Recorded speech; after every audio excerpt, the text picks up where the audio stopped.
Hello and welcome to the Dream Job Ready podcast. My name's Dane Sharp, I'm the host, and my guest in this episode is Jon Hechtkopf, sports, fashion and lifestyle videographer, editor and content creator. Please note that the opinions of guests are their own and not those of the companies they have worked for. This is Dream Job Ready with Dane Sharp. G'day Jon, thank you for joining me on Dream Job Ready podcast. Really appreciate you being here. And I'm excited to talk about what your career has been over the last 10, 15 years since I've known you.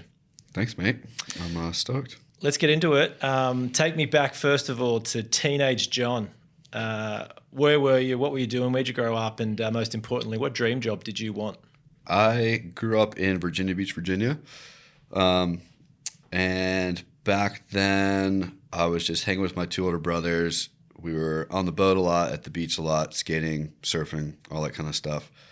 And because they were a little bit older than I was, I just kind of did everything they did. And back then, everything you did was kind of watch TV, watch all these videos, and then kind of try and go simulate that, whether it was like, being like it was just being like your idols who were in the videos. And so from an early age, I wanted to be either a pro snowboarder, surfer, skateboarder, whatever. And if I didn't do that, I kind of loved them so much, and I knew that I wanted to some way film or make those movies, essentially. And that's kind of when I got into video stuff. Awesome. So today, videographer, producer, editor, probably a stack of other logistical responsibilities under that as well. But I'm really excited to talk about what you've done throughout your whole career, especially recently, man. You've been crushing it in the last few years, but let's kind of peel it back for the listeners to kind of really help understand what it takes to make it and be someone that can work in this industry, in film, in video, in production, etc. So let's stay back there. So wanted to be professional athletes like many of us. Didn't happen, obviously. But those who can't do teach, right? 100%. Where'd the transition happen? Why film? Why'd you pick up a camera? My dad, not to say that like my family is into it, it's in my blood or anything, because it's really not, but my grandfather and my dad shot a lot of Super 8 and film. And my dad had a darkroom actually in our house when we were younger, but I was never old enough to learn how to shoot all the cameras and stuff like that.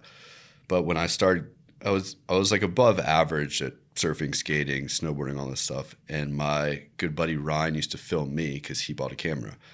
And there was one distinct day where he went to the bathroom and he was editing like footage of me, just like any, person or kid who's being filmed, they want to see all the clips and stuff.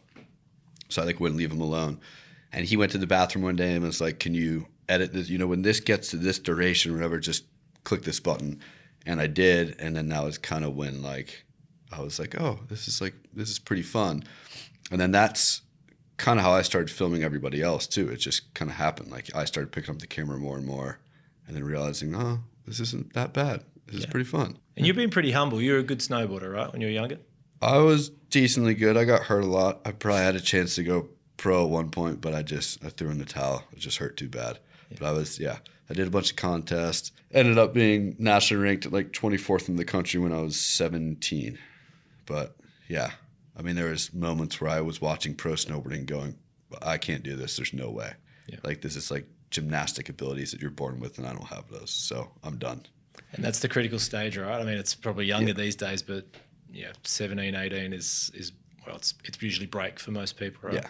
So you were editing some footage of yourself while a guy went to the bathroom. Mm-hmm. From there, did you just go, I want to do this a little bit more, or was it just organic? You just took the reins and did a little bit more cutting? Or? So it gets interesting. So when I was 15, I got sent to boarding school. And because in my hometown, I was following what my brothers did.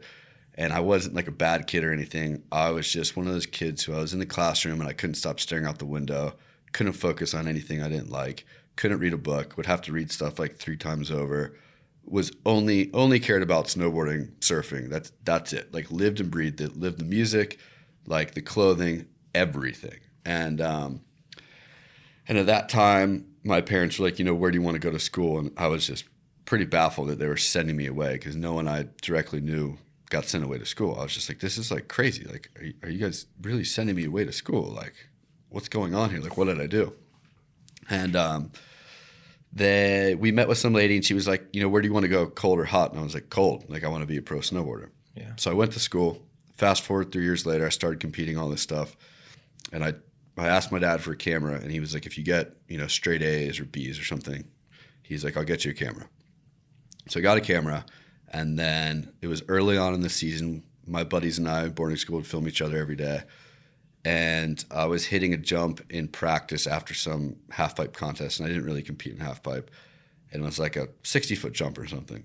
And I was super cocky at that point in my riding, just thought that like I was better than everybody. Mm-hmm. And I kind of was at the time. It was decent. But I didn't check the jump, came up short, snapped my leg in half. And this is like right after Thanksgiving. And it was supposed to be like my year. And that was my junior year of high school. So at the time, I let my friends use my camera all winter long, and they would bring me back footage. And I just started editing like super, super heavy. And it then wasn't about me. It was like editing other people. And that's when I got like super, super into it. That's awesome. Yeah. And then from there, my parents were like, you got to go to college. I was like, no, I want to be like a pro snowboarder. And my dad's like, nah, not happening. Like, you have to go to college. Like, it wasn't even an option. There was no other option. So I was like, if I get into any school in Colorado, I'm going. That's where I want to go. I want to go chase my dreams. So I got in, went to school in Colorado, and then just failed pretty much miserably in this college. Just like, what were you doing? I was just gen ed, just general education. Yeah. And was rattled in a class of 400 kids with a teacher who's got like a microphone on, just being like talking about college chemistry. And I was like, literally, I don't know what's going on right now. Yeah. And basically they put me on academic probation, and I was like, I need to find something that I'm good at really, really quickly and just do that. So I transferred to film school in Boston, and that's where kind of everything really kind of clicked. It's a big move. How'd you make that decision? Was it a layup, or did you actually have to get really sold into finding opportunity, finding a uni to go to? At that time, I was just super into doing video and shooting photos. Yeah. And at that time, I was shooting 35 millimeter photos just in the mountains and everything, and kind of learning it. And then I was also on the weekends hanging out with friends at snowboard contests. And there was like it's not really important, but there was a distinct moment. We watched Shaun White live, and he did all 4 possible 900s in a row on 4 jumps at nighttime at this contest.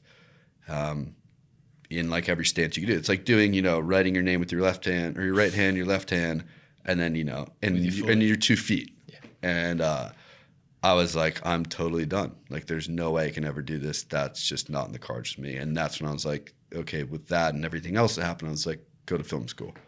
And then that was it. So the industry can thank Sean. Yeah, the industry breaking dreams, but the flying tomato. And I mean, obviously, a lot of the creative industries, especially film, photos, etc., it's almost a requirement that you have to have filmed something or edited something or taken a photo of something to actually get into it and make it a career. I wouldn't imagine there's many people that have walked up to a job and gone, yeah, no worries, I'll shoot, press the button. What was your first paying job or first non-paying job outside of editing your mates and editing some of your own stuff? When I was a kid, I worked with my brothers at a yacht club, and we pumped gas in boats and yachts and pumped shit out and did everything like that. And we get, you get tips for like taking ice bags to boats. And that was about it. I did that, and then I did construction cleanup actually for a buddy of mine. Yeah. And I did that every other day for a full summer because my dad was just like, you need to learn how to work.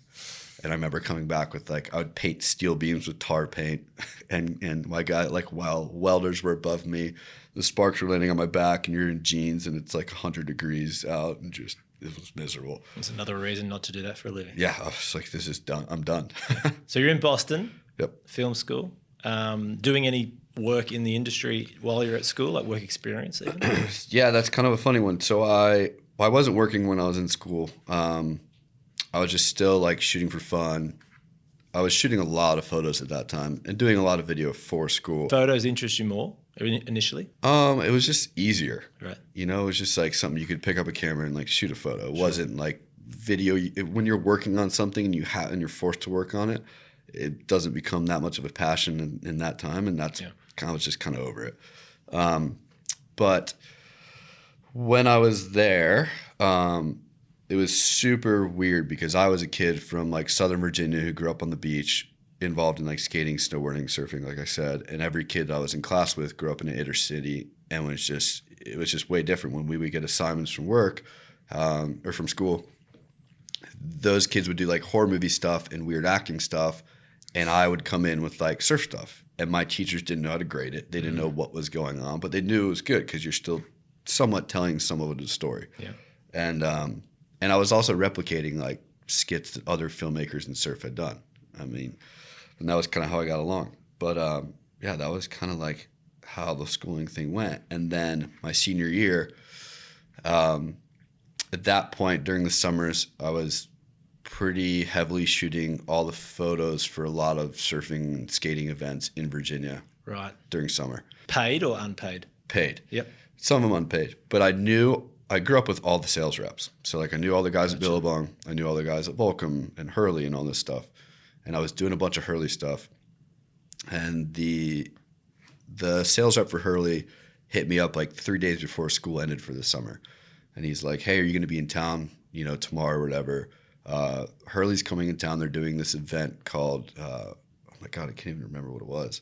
It was this fashion event for high schools, and these teams of high schoolers design clothes, and they throw like a full-on runway show. Right.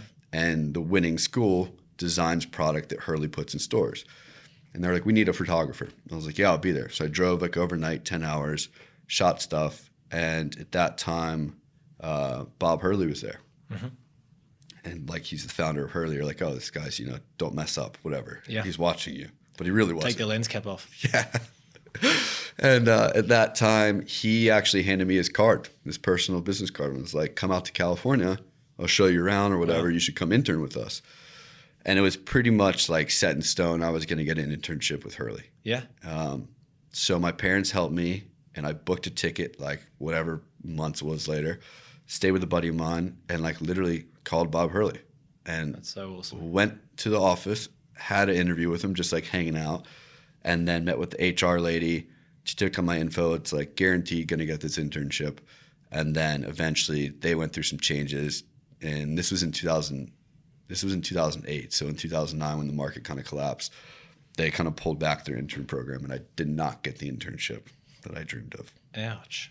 But that took me into, I was in school in Boston, and so I started hitting up all these other contacts. And this last guy, who was a good friend of mine who I knew, this guy Grayson Adams, he was a rip curl surfer. And in Virginia, like, we just weren't big on rip curl. It wasn't that big of a company there. It was a lot of like Volcom, Billabong, and stuff like that. And it's East Coast, a lot of Quicksilver, because everyone wants to be like Kelly Slater and stuff. And my buddy Grayson was like, I got someone for you, marketing director, and this guy Dylan Slater, like, hit him up.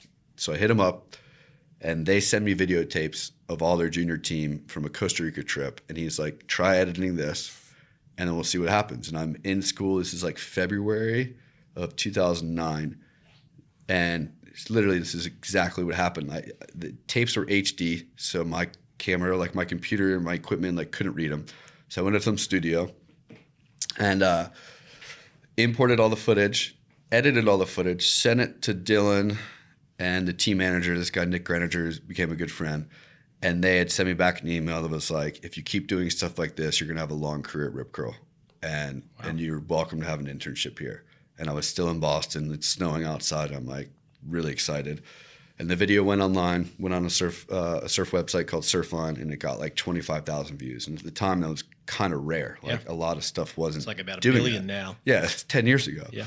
And that's how I started working Rip Curl and got my internship. Was a couple months later. After I graduated school, I'd never even walked. 9 days later, drove cross country with my brother and a few of my best friends, and that was it. That's awesome. Yeah. And there's a couple of huge things in there for me. One, which is going to come up all the time about, it's who you know a lot of the time, right? Yep. Like, you didn't get that first internship with Hurley, but just the, I guess the bravado for you to say yes, take on that opportunity, do that initial Hurley event, and then just put yourself in a position to meet somebody from the brand, let alone the founder, is huge. And then obviously calling a friend, calling a contact with Grayson connected you. But on top of that, you obviously initiative to do both of those things anyway. You could have easily just, I'm sure, stayed in Boston and not gone back to do that event. Thank God I didn't. Yeah. Was you're sort of that's young 20s, right? At that time, that's a big move, moving from still on the east side of America over to the world famous California. But was it an easy decision? Yeah, it was. My whole life growing up, like I love Virginia, and I mean I give all credit to all my friends for the way I was raised, the way I work now. Everything is for my friends and my family still to this day. Like they'll tell you. If someone writes me happy birthday on Facebook, I write back to every single one of them individually. Like I never forget where I kind of came from. But when I was growing up and wanted to be a pro athlete, every single person, snowboard, skate, surf, whatever, they were all from Southern California. So I always something about it always kind of drew me there. I'd never really been there, but I just knew that I would fit in, and that was kind of it. So it wasn't a hard move.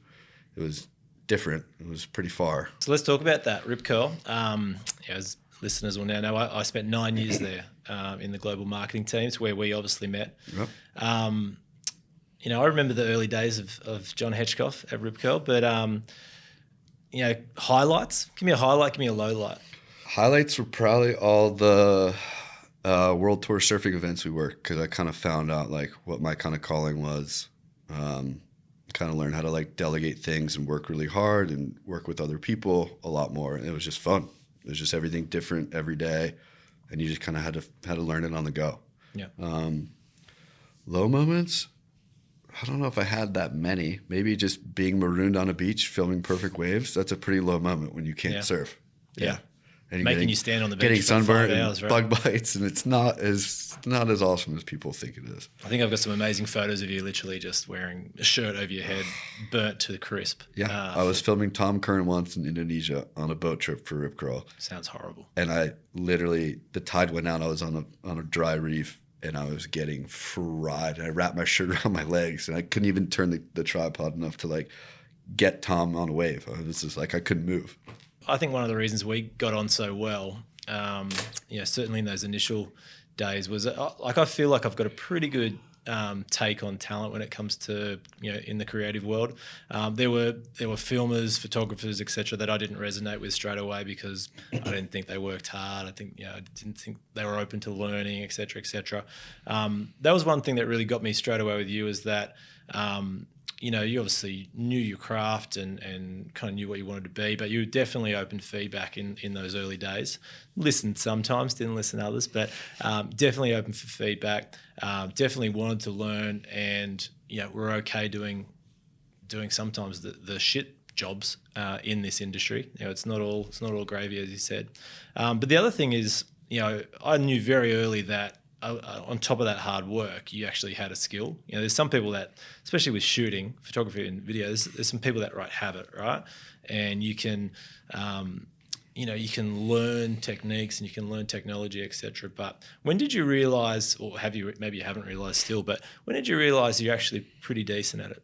I still deny it every single day. Right. I don't really know. I kind of realized I was decent at it when I'd hear other people complain about stuff. And I used to complain a ton, but certain things for me were just easier than everybody else. I don't mind, like you said, putting in the hard work to get the job done. And other people or other kids or my age that had cameras in their hand, they only wanted to go film artsy surf stuff. And I wasn't about that. I just, I couldn't sit on a beach by myself. I hated it. I was bored. I'm too hyper. I was I need to be doing something, be creating something. So if I was in an office doing content management stuff, or at the contest that you and I worked at, it all kind of clicked. Mm-hmm. But I still deny that I'm good at anything to this day, because I do. I mean, I met so many people, so many photographers and video guys I still keep up with in the industry, and they're I see their work, and I'm like, hey, how do I do stuff like that? And they're still so much better than me. I have to work so much harder for it still to this day. So I'll deny that I'm ever decent at it still.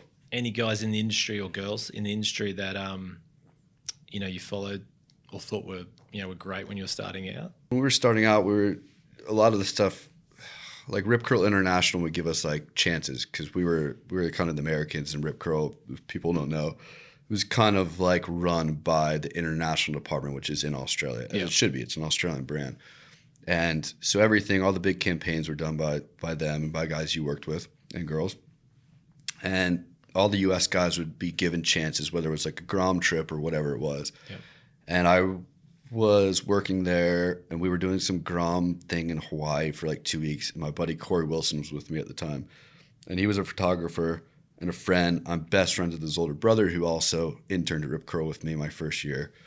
And Corey and I would share a bed in Hawaii every single night. And there was this rooster that oh my God, it was just so annoying every morning at 5 a.m. And he would open his eyes and look at me and just be like, I'm going to kill this thing. And, but Corey wasn't even established. No one knew Corey. A couple Santa Cruz kids who worked at like Surfing Magazine and stuff like that knew of him. And he was really, really, really, really good. Yeah. And everyone knew when they saw his photos, everything he touched turned to gold. Yeah. God loves Corey still to this day. But that's when I was like, he works differently than I do. Corey just sees things from the outside looking in. It's not easy for him. He works hard, but he just gets it done, and gets it done in like a magical way where you look at it and you're like, shit, why didn't I think of that? Yeah, wow. But that's when a talented kid, I was like, wow, he's really, really good. Last question I can't promise last question, but we'll say last question with Rip Curl. Kind of those wow moments, because you've gone from school to what at the time and now is a company with over 50 years of history. Yep. It's certainly not the size of a Facebook or an Amazon these days, but a 50-year company. It's got processes, it's got rules, regulations, it's got corporate within a non-corporate environment. What did you have to learn, like the first corporate job, by the sounds of it?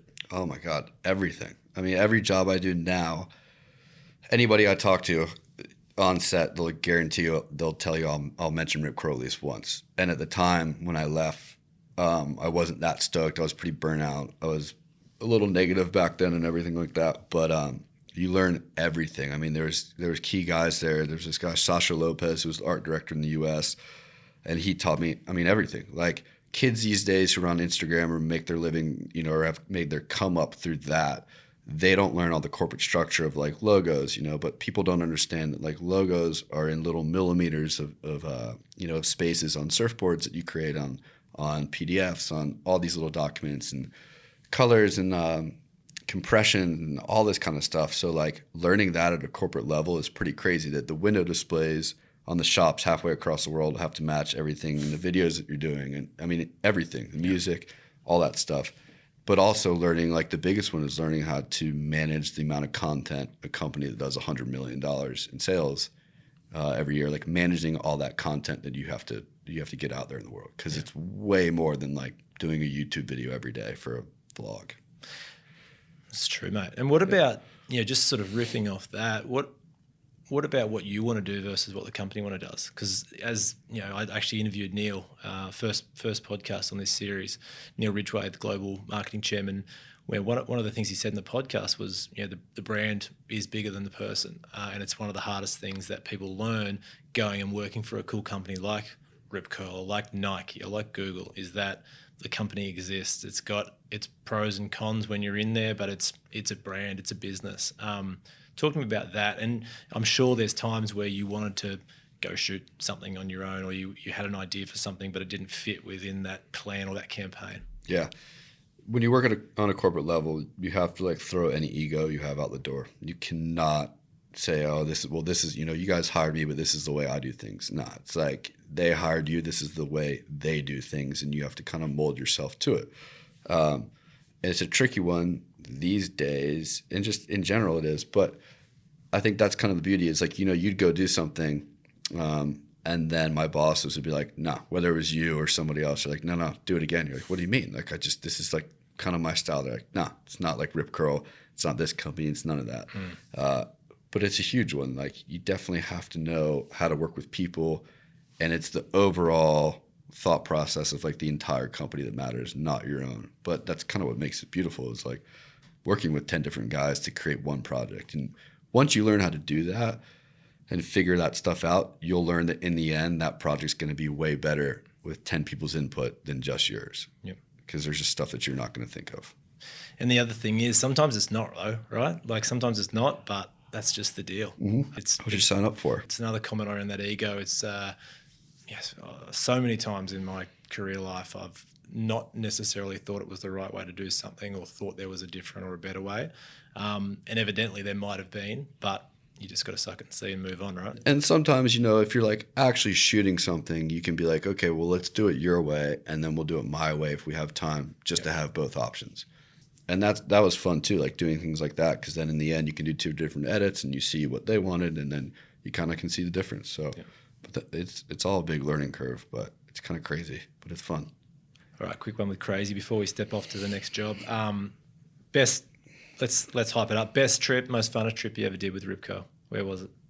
Best trip with Rip Curl. We sent you plenty of places. You sent me a lot of Europe, places. All the states. I'd say like the Rip Curl Puerto Rico, or Rip Curl Pro search in Puerto Rico. See, still got to get it right. That was pretty insane. Like there was a lot of dramatic stuff that happened, from Andy Irons passing away, not at the event, but in the few days we were there, and learning on a corporate scale how to deal with that. Seeing Kelly Slater win his 10th world title, you know, all the Rip Curl guys killing it. It was just insane working with everybody in like an environment that's not really supportive for a big event to just step in, and it was hard. Everything was hard. You're editing in a little box with a lot of beer next to you in humid weather, and it was just different back then, but it was fun. That was a fun trip. You make a very good comment. That event, and I will move on in a sec, that event had everything you probably dream of to be, you know, wanting to be a surf photographer or videographer. You know, Kelly Slater winning his 10th world title, Steph winning. But you're right, the dramatics and the completely unfortunate events of Andy, that was something we all had to learn on the job to deal with. No media training I'd done up until that point prepared me for the magnitude of that type of event. So you're always learning, right? Always learning on the job. Right, we've left Rip Curl. Where'd you go? After Rip Curl, I did a few freelance jobs in between, but pretty much right away went to Smith Optics. I kind of got pulled into there through a friend of a friend, and that's kind of when I really figured out what my special skills were and really what I like to do. That's another dream job, mate. Like, you grew up snowboarding and you're working for a company that makes eyewear and snow goggles, etc. That was probably a bigger dream job than anything else. I'd realized that, like, the job I was in at Smith, everything I'd ever done before, because I didn't just like compete in active sports. I was a mountain biker. I grew up around guys that hunted and fished my whole life. Yep. I grew up on boats. And at Smith, we were working in categories for every single one of those. And I knew how to talk to the people. I knew what was going on. I knew how to film the stuff. And that's when it was like, it kind of really, really took off. It was like, oh, shit, this is like, you can do this. This is fun. But also learned a lot, traveled a lot more than at Rip Curl.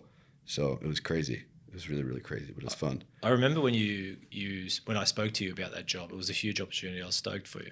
How did you get it? Did you know someone? Did you have to apply, interviews? It's actually a funny process. Oh, Dylan Slater's going to hate me for this. At the time, the 2 team managers at Smith, Smith Optics sponsored Rip Curl Grom Search. Right. And so we would have to do like little video clips during the Grom Search stuff. But those 2 guys, this guy, Sean Laster and JP Collette, became good friends of mine. And I'm sure you might know JP. But anyway, they were like, oh, there's a video job open at Smith. You should go interview for it. So I told my boss at the time, which is probably what anyone would have done. I was like, I got to take these 3 days. I had something going on. I was sick or something. Yeah. Because Smith was located in Sun Valley, Idaho, which was a plane flight and a half away from Southern California. And I flew in. I was super nervous. I had never really had a job interview, because before it was like an internship, which is kind of like work your way into the job. Yeah. And I landed, went out to dinner with their entire marketing team with like 10 people to sushi, and was just completely nervous. And they were asking me all types of questions. And they were grilling me as if I was this like LA Hollywood kid, because I was living in Los Angeles at the time. I was like, I'm not from LA. Like, I'm from Virginia. I'm good. We're down to earth. Yeah. And the next day, stayed there the night. Next day, they gave me a list of things to edit. And I was like, whoa, what's going on here? Like, you're giving me a list of things Straight to into it. edit. Like, I don't work for you guys. And I didn't know at the time, but the creative director, the marketing director, and one of the art directors were behind me. And they were watching me edit. And they're like, here's the hard drive of footage. Have fun. And I kind of just used my experience from Rip Curl and was like, how much of this can you get done in one day? And just start going through clips, pulling stuff. And out of the 3 people they flew there, I was the only one who got like 80% of it done. Right. And they, I guess, were pretty surprised at how fast I was working. And that was it. They offered me the job, and they were like, oh, it's in Idaho. And I was like, nah, I'm not taking it. And I was like, I'm not moving to Idaho. Like, at that time, I was 20, I forget how old I was, but I just moved into a shipping container home in Los Angeles with my 3 best friends. And I was like, I'm not moving. This is going to be like, I could just tell this is going to be something special. And later that month, they were like, hey, we still haven't hired anyone. Can you come to Chile and shoot snowboarding? I was like, yep. So I told my boss, I was like, hey, I'm going to work a freelance job in Chile shooting snowboarding. I was still at Rip Curl, but it didn't intervene because it was a snowboard company. Rip Curl didn't really involve themselves in snowboarding too much. Right. And then after that, shortly after that, they said, yeah, we want you to take the job, but just you can stay in LA. And I was like, jackpot. Boom. Let's do this. And that was it. Wow. Yeah. How did you build up the confidence to knock it back in the first place? It wasn't there was a couple things that were going on in LA or Newport Beach at the time that I was involved in, but it wasn't hard to kick it back. It was just like, I can't move to Idaho. I'm too young. It's a town of 3,000 people. I think the big one was just moving in with my 3 best friends in LA into a huge city, into something special. It was like a big creative space. We just kind of had a feeling that something good was going to happen. Yep. And I just didn't want to miss that. That was it. And I kind of argued to them.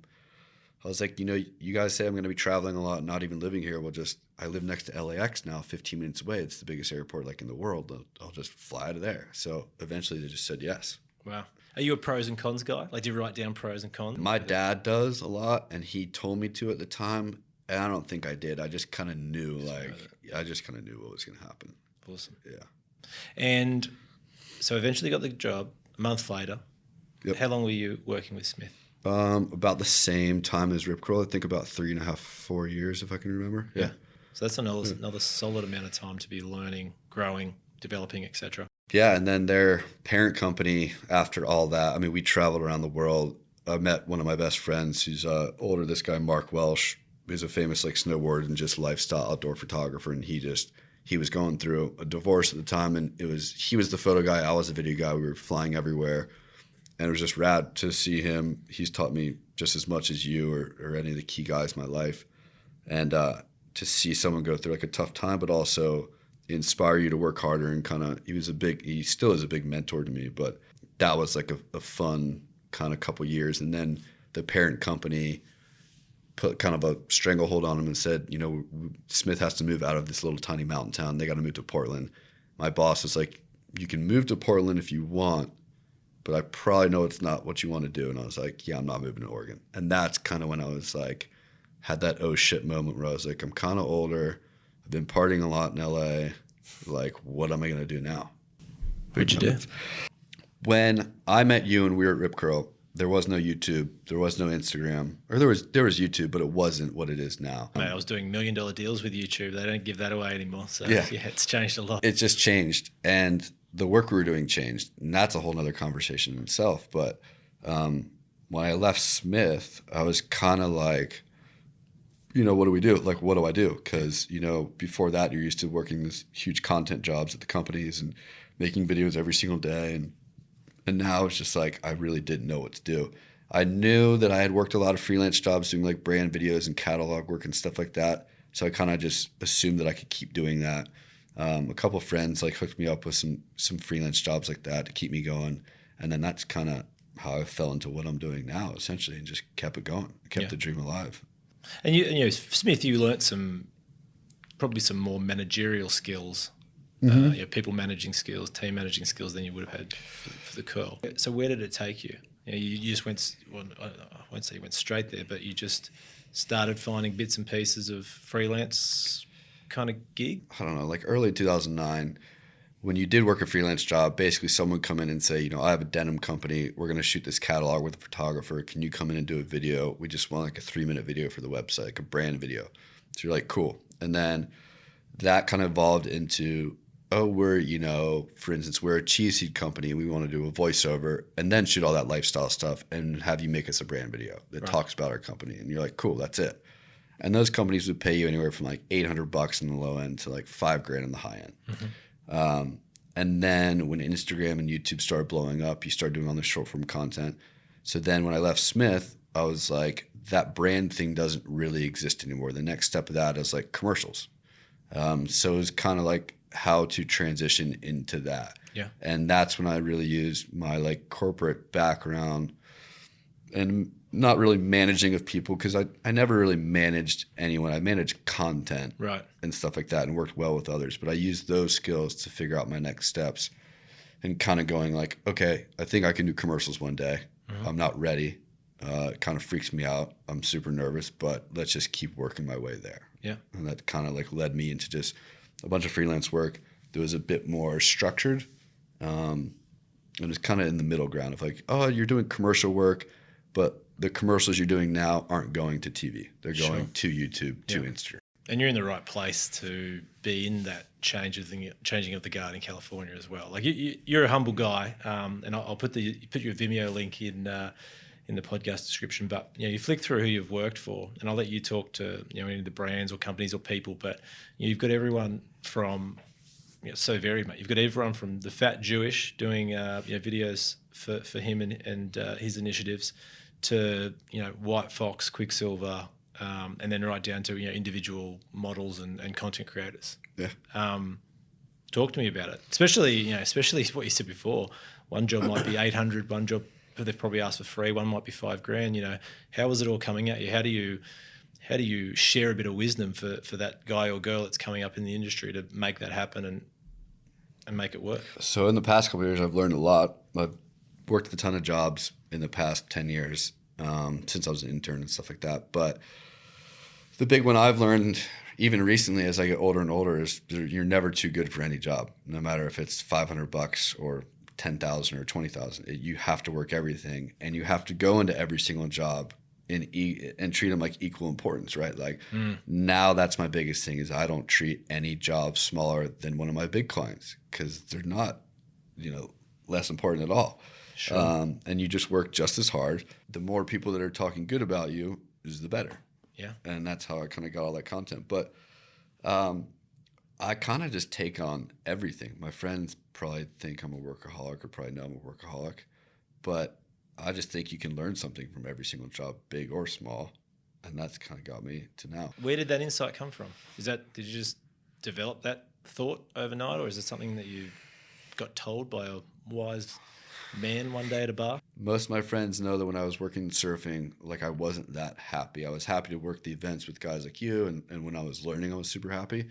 But the day-to-day stuff, it was just, I got burnt out really, really quickly in surfing. Like I'm not one of those guys, like I said, that can go just, smoke weed and sit on the beach and film Mick Fanning or whoever it is and be happy doing like, video clips. Like I cannot do that. I need to be doing something else. And so the work ethic just like kind of came from all that stuff. And then eventually now, I don't know, you just kind of keep doing that. And it kind of, I don't know if that, I'm getting a little off topic, but yeah, I mean, it just happened. That was it. It's a mindset, mate. You're right, because it's the same even when you're in, a one company corporate role. There's jobs you get or projects or pieces of work that are like, wow, this is 5 stars. I'm going to look like a hero, or this is going to change the world or the business or change a customer's life, etc. And then there's other stuff where you're like, oh, I wish I didn't have to do this, right? Yeah. But to your point, they both have a door at the end of them that could lead anywhere. And I'd imagine that's definitely the case with some of your freelance work. I'd imagine, correct me if I'm wrong, but I'd imagine there's a job that you did for somebody along the way that wasn't that all-inspiring, high-paying job that has turned out to be that times 10. Well, okay, so I remember where I was going with that. So I was right? Yeah. So I remember where I was going. So yeah, I was like pretty unhappy, complaining a lot. My friends probably thought I was miserable to be around for the most part. And then a few years ago, a good friend of mine, who's a big-time pro surfer, this guy Travis Lugie gave me this book. It was called Mind Power in the 21st Century, and it wasn't like super deep or anything. He goes, Brew, I think you need to read this. This is the reason why I qualified for the World Tour. And he goes, you know, have I remind you that I qualified in one of the hardest times ever when Andy and Kelly and all these guys were on tour. And like myself, Travis had to work for it. You know, he's not some world champion guy. He's won some events, but anybody who's on tour now or anyone who was on tour will tell you that Travis He's a slugger. Is just works hard, gets it done. You're not going to find him out partying before an event. Like he just gets it done. So I read this book and it was all about positive thinking and kind of changing the way your brain works. Mm-hmm. And instead of having this roller coaster of highs and lows, just kind of keeping it like in the middle, not getting too excited or cocky when something good happens, and then not getting too down on yourself when something bad happens. And through that, that's when I was kind of like, okay, just keep doing all these jobs no matter what. Keep doing them as hard as you can. Keep being positive, and it will just happen. And don't care about the money. Don't care about any of that. Just concentrate on like what you're doing and be in the moment. And that kind of just literally started happening. And I'd write down my goals and everything for the year. And all of a sudden at the end of the year, after reading this book, I checked off every single goal, had the best year of my life. And I was just like, what the hell just happened? Wow. So yeah, I'm still progressing in that mindset. But, you know, that's where I see guys like, to bring up Corey Wilson again, although he works hard and he's extremely talented, everybody loves Corey because he's a good human, but he's so positive to be around. And it's like, it's infectious when you're on set with him, or if you're a girl shooting with him, or you're a surfer. I mean, they love him. Everyone loves him, and he gets the job done. Yep. So it's just to be more like a good dude like that. That's good, man. I think maybe the other bit you haven't thought about with that I'm hearing as well is just working. Like a lot of people complain they don't have work. Well, I don't have a job. Didn't get the work I wanted. But you find out that they might have knocked back that opportunity, or they knocked back a project, or they haven't shown enthusiasm with something their boss has given them, so the boss has given it to someone else and they complain about it. Yeah. So I think there's something in that, you can't obviously do everything. You don't have the time to do 5 jobs at once necessarily, but I think it's better to take a job, low paying, maybe you don't know the company for a week rather than sit around on your hands going, shit, I don't have a job for a week. I mean, when I was at Rip Curl in 2009, so I was an intern for the whole summer. Mick Fanning had won lower trestles, and my boss and the team manager, Dylan Slater at the time, he made our team manager, Nick, take all Mick's. Mick had to fly to France the next day or something like that for the European leg. And my boss made Nick take all Mick's surfboards in the back of his pickup truck. And they had a limo, and Mick was like, I want to go party in West Hollywood. And my boss looked at me, he's like, jump in. I'm like, what? Like, Mick just won $105,000. You're like inviting me in a limo?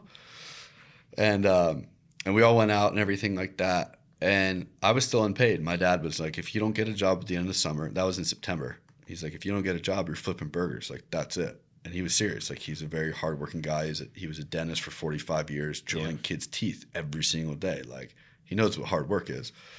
And that was in the economy crash, and Dylan and a few other people had secured, I think they paid me $1,500 a month for a year at Rip Curl. Wow. And my rent was $1,100. And that was it. And then through that, God, I think I ended up making like a little bit more than that down the road, but it just didn't matter at one point. You're just working hard and figuring it out, and you can't worry about all the money and stuff in the end. But yeah, I mean, that's where that work ethic kind of, I didn't have a choice really. Like, that was it. That's awesome, mate. And geez, you've blossomed, buddy. Like the last couple of years, you got some big brands that you work with. You're here in Australia. We've got you over in the country for about a week and a half doing some work. Talk about some of the companies you've been working for lately, and more importantly, what are you doing for them? Lorna Jane's a big one. Whitefox Boutique. Frankies Bikinis is a good one.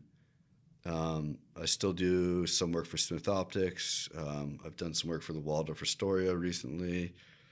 Yeah, I'd say Lorna Jane and Frankies are probably my 2 favorites at the moment. They're all fun. I mean, honestly, like these days, I go onto a set, and if you get a call sheet and it's a supermodel, you're just, I mean, I don't know what to tell you. Like, it's kind of fake, like girls are playing dress up all day, and my job is to film them. and then you get paid for it.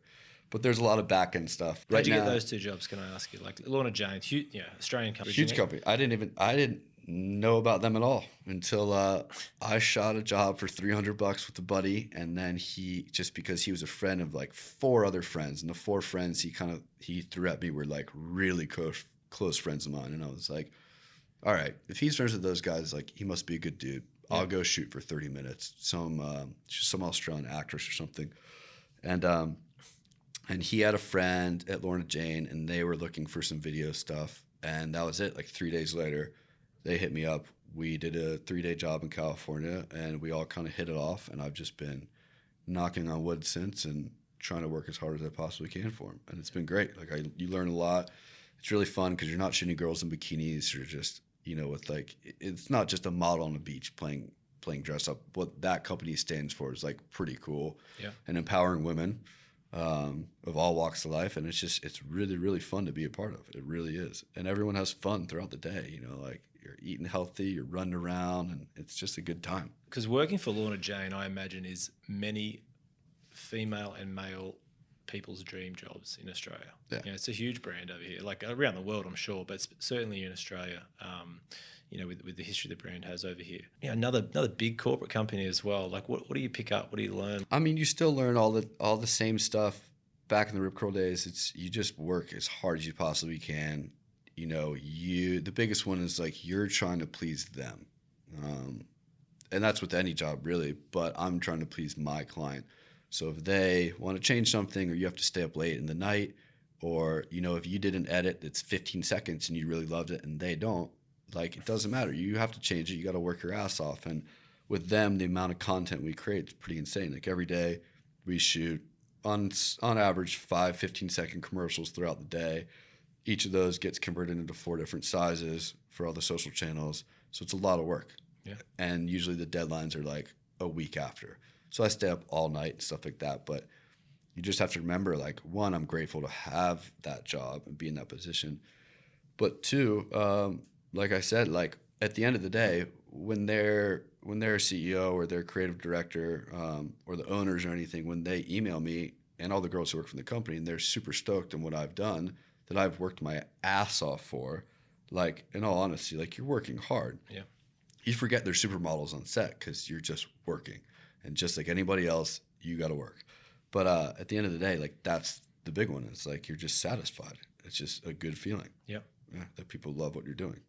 100%. And you obviously got to impress yourself and keep yourself motivated too. I try. Here's one for you. Film, well, both photos and film, photos and video, should I say, have gone through huge changes.